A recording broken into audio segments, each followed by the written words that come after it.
जय हिंद दोस्तों, मेरा नाम है अब्दुल सादिक और आप देख रहे हैं आपका अपना YouTube channel education tech flow. आप सभी को एजुकेशन टेक फ्लो फैमिली की तरफ से बकरा ईद और ईद कुर्बान की दिली मुबारकबाद। सभी लोगों को हार्दिक शुभकामनाएं ईद कुर्बान की दिल से।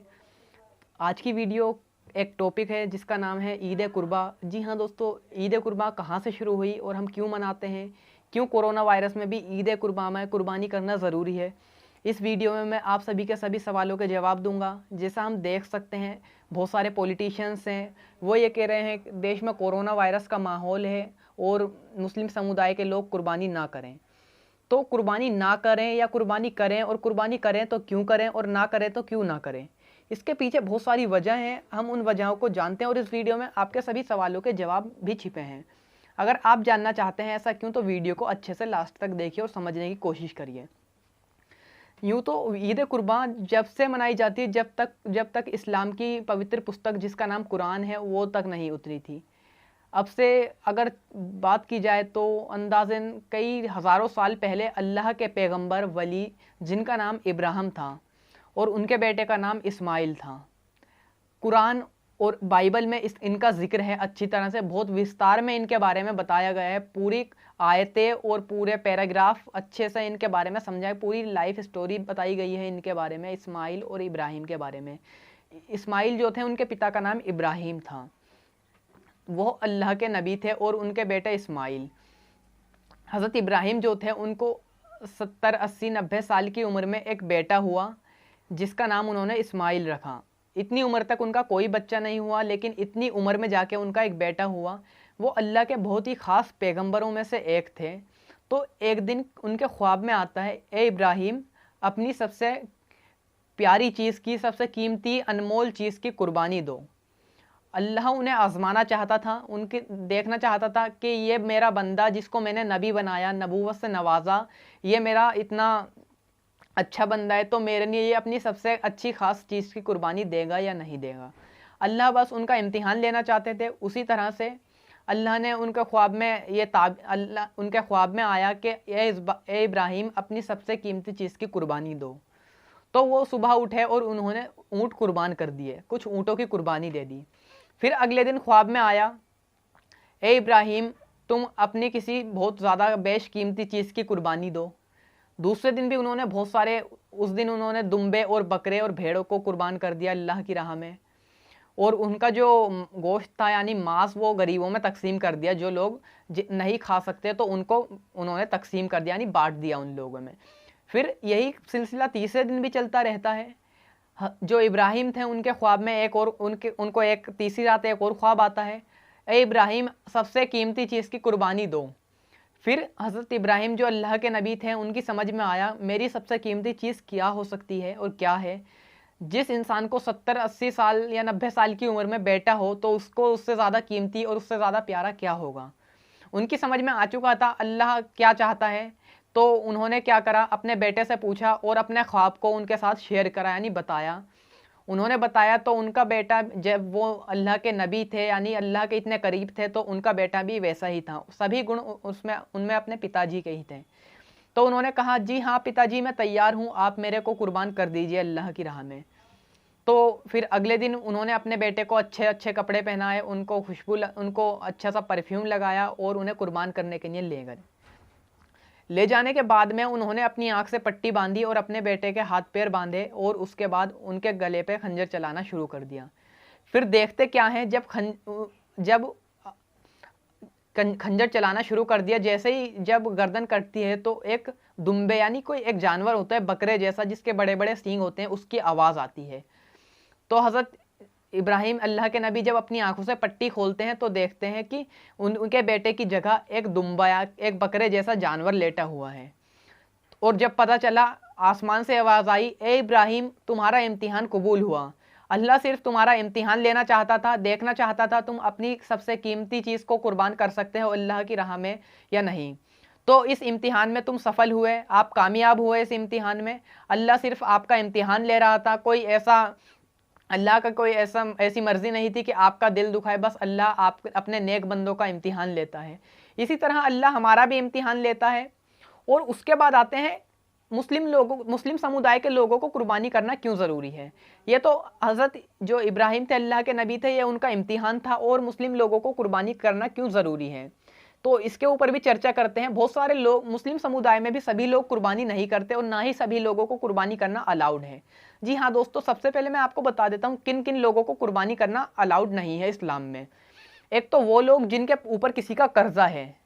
जी हाँ दोस्तों, अगर आपने किसी से 100 रुपये भी कर्जा ले रखे हैं और आप इस हालात में नहीं है कि उसका कर्जा चुका सकें, तो आप पर कुर्बानी वाजिब नहीं है, या आप कुर्बानी के लायक नहीं है।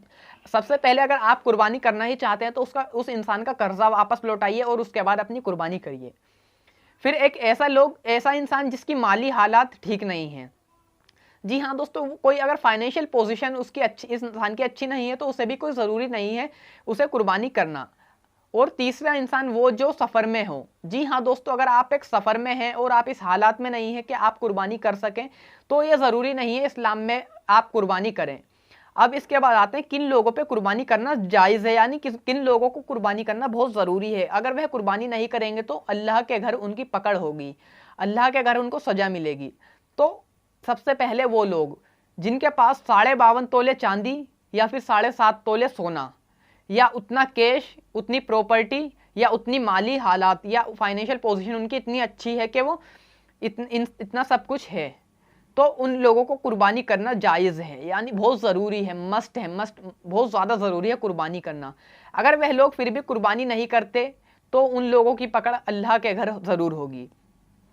और बहुत सारे लोग कहते हैं कुर्बानी करते हैं, मुस्लिम समुदाय के लोगों पे बहुत सारे लोग उंगलियां उठाते हैं कि ये लोग जानवरों की बलि देते हैं, ऐसा करते हैं, वैसा करते हैं, जानवरों को मारते हैं, उनको खा जाते हैं।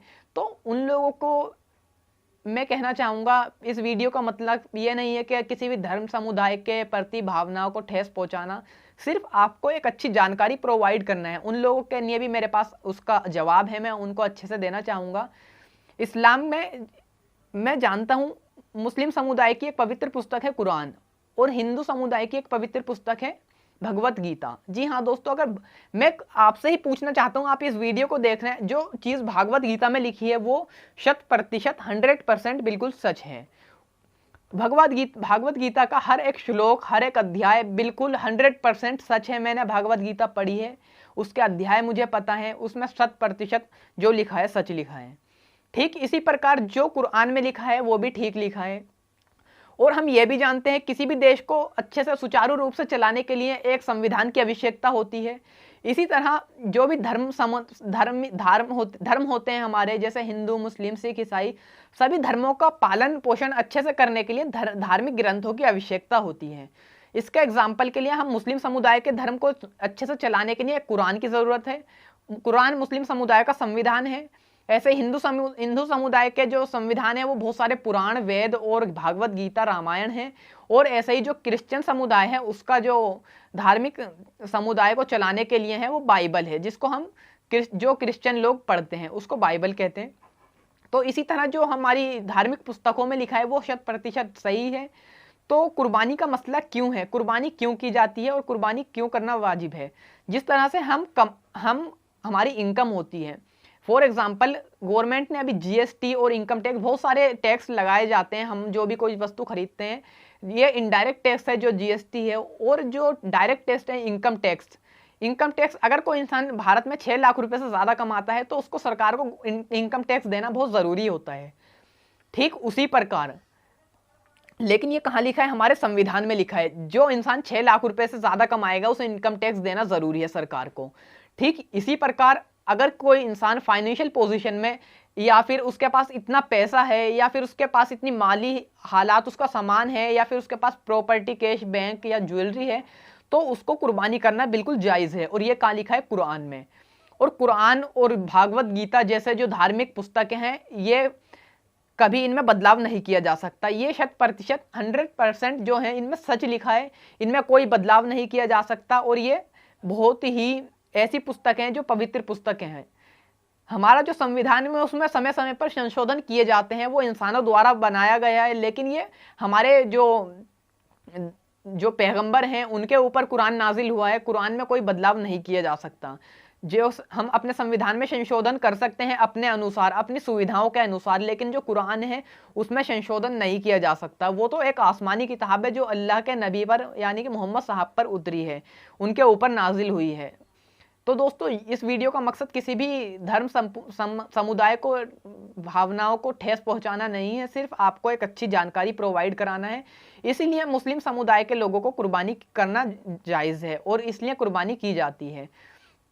और कहा तो यहाँ तक जाता है ये कुर्बानी जो हम करते हैं ये सिर्फ एक इसी तरह अपने, अगर हम कुर्बानी करते हैं तो हमें पूरे साल कोई परेशानी नहीं आती है, हमारे परिवार में सब कभी कोई बीमार नहीं पड़ता है और हमारी जो बलाएं या जो भी परेशानियां होती हैं पूरे साल की परेशानियां हमसे दूर हो जाती हैं। अल्लाह हमारी कुर्बानियों को कबूल करता है। और बहुत सारे मानने वाले लोगों को अपना अपना मानना है, लेकिन बस मैं आपको यही समझाना चाहता था किस तरह कुर्बानी करना जायज़ है और किन लोगों को कुर्बानी करनी चाहिए, किन लोगों को कुर्बानी नहीं करनी चाहिए, और करनी चाहिए तो क्यों करनी चाहिए।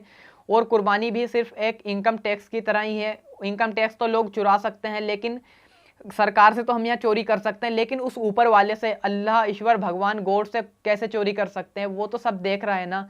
हमारे चारों तरफ भगवान, अल्लाह, ईश्वर, गॉड है। हम अपने आप से झूठ बोल सकते हैं, लेकिन ऊपर वाले से थोड़ी ना झूठ बोल सकते हैं। ठीक इसी प्रकार हमें कुर्बानी करना जायज़ है। आई होप आपको ये वीडियो समझ आई होगी और आपको पता चला होगा कि कुर्बानी करना क्यों जायज़ है और क्यों मुस्लिम समुदाय के लोग कुर्बानी करते हैं। और एक डाउट आपके मन में और आ रहा होगा, अब कोई नॉर्मल इंसान है जिसकी सैलरी 20 से 25 हज़ार या 30 हज़ार है और उसकी फाइनेंशियल पोजीशन बहुत अच्छी है, वो अमीर है, सही है, नॉर्मल इंसान है, तो वो एक कुर्बानी करता है। क्या एक से ज़्यादा कुर्बानी भी कर सकते हैं? जी हाँ दोस्तों, अगर आपके पास इतने ज़्यादा पैसे हैं, आप बहुत ज़्यादा अमीर हैं, अब आप अपनी फाइनेंशियल पोजीशन या अपनी प्रॉपर्टीज़ या अपनी ज्वेलरी और कैश और बैंक के हिसाब से अपनी कुर्बानी को बढ़ा और या घटा सकते हैं। जी हाँ दोस्तों, बिल्कुल ऐसा ही। अगर आप बहुत ज़्यादा अमीर हैं तो आप कई गुना मात्रा में कुर्बानी कर सकते हैं। और इसके बाद आते हैं कुर्बानी के गोश्त का होता क्या है। क्योंकि बकरा ईद या ईद कुर्बान के मौके पर हर घर में, ज़्यादातर घरों में कुर्बानी होती है, तो उस इतने सारे गोश्त का होता क्या है? मुस्लिम समुदाय के लोग इतने सारे गोश्त का क्या करते हैं? जो मुस्लिम समुदाय के लोग हैं वो उस गोश्त को, जो मांस होता है, उसको गरीबों में तकसीम कर देते हैं, यानी उस गोश्त को गरीबों में बांट देते हैं। जी हाँ, जो गोश्त होता है उसके 3 हिस्से किए जाते हैं। एक तो अपने घर के लिए, एक अपने रिश्तेदारों और पड़ोसियों के लिए, और एक हिस्सा जो लोग कुर्बानी नहीं कर सकते, जो लोग बहुत ज़्यादा गरीब हैं, जिनकी फाइनेंशियल पोजीशन बिल्कुल अच्छी नहीं है, उन लोगों के लिए। तो आई होप अब आपको अच्छे से समझ आ गया होगा। बकरा ईद के मांस का ये होता है। बकरा ईद का मांस सारा खाना ज़रूर, ये नहीं कि हम अपने घरों में रख लें सारा, हम खुद खा लें, ऐसा नहीं होता। जो हम कुर्बानी करते हैं उसमें हमारा हक ना होकर के दूसरों का हक ज़्यादा होता है। और इसीलिए मैं आपसे भी, अगर आप मुस्लिम समुदाय के लोग इस वीडियो को देख रहे हैं तो आप ये ना सोचें कि देश में लॉकडाउन या कोरोना वायरस का माहौल है। अगर आपके दिल में है, आपकी गुंजाइश है, तो आप ज़रूर कुर्बानी करें, जिससे आपको अल्लाह आपकी कुर्बानियों को कबूल करे। और मैं आग्रह करना चाहूँगा, अपनी जो कुर्बानी करें आप उसको अपने स्वच्छता का ज़्यादा ध्यान रखें, कहीं पे उसका खून नालियों में और सड़कों पे ना बहने दें। आप गड्ढा खोद के उसके अंदर उसका खून को जज़्ब कर दें, यानी उसको वहीं पे दफना दें और गंदगी ना फैलाएं। अपने घरों में कुर्बानी करें। और उन साथियों से कहना चाहूँगा, अपने आप एक ईद के जो कुर्बानी का जानवर है या फिर भी कोई भी किसी भी आप पशु या जानवर की कुर्बानी कर रहे हैं तो आप उसकी वीडियोस ना बनाएं, क्योंकि इससे बहुत ज़्यादा लोगों की भावनाओं को ठेस पहुंचती है। तो आपको अच्छे से समझ आ गया होगा। तो मैं आपसे विदा लेता हूँ। आप सभी को एक बार और दिली मुबारकबाद देना चाहूँगा ईद कुर्बान की। मेरा नाम है अब्दुल सादिक और आप देख रहे हैं आपका अपना YouTube channel education tech flow.